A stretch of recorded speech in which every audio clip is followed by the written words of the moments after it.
Good evening pharmacy students. आपण भरपूर medical शॉपमध्ये जातो किंवा फार्मसी स्टोअरमध्ये जातो. तिथे असं ऑब्झर्वेशन असतं की त्यांनी मेन्शन केलं असतं त्या बोर्डवरती केमिस्ट अँड ड्रगिस्ट. आता केमिस्ट अँड ड्रगिस्ट आणि फार्मसीचा काय संबंध आहे? तर ब्रिटिशमध्ये फार्मसिस्टला केमिस्ट म्हणतात, अमेरिकेमध्ये फार्मसिस्टला ड्रगिस्ट म्हणतात. असं मेन्शन आपल्या फार्मास्युटिकल ज्युरिस्प्रुडन्समध्ये किंवा फॉरेन्सिक फार्मसीमध्ये केलेले आहे.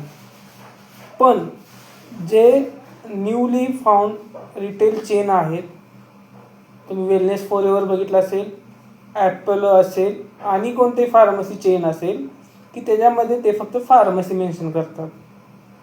कारण का? तर फार्मास्युटिकल ज्युरिस्प्रुडन्सनुसार जो डी फार्म होऊन रजिस्टर फार्मसी झालेला असेल तो रजिस्टर फार्मासिस्ट होणार आणि तो फार्मसी स्टोअर स्टार्ट करणार. पूर्वी केमिस्ट अँड ड्रगिस्ट का म्हणत होते?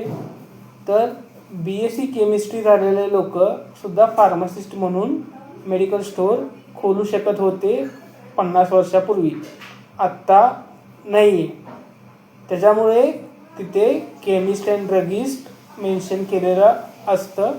अजून एक गोष्ट, पूर्वी हॉस्पिटलमध्ये बल्कने ड्रग मॉलिक्युल यायचे, ते स्मॉल क्वांटिटीमध्ये ब्रेकडाऊन करून काही लोक देत होते, त्यांना आपण केमिस्ट किंवा ड्रगिस्ट म्हणत होतो.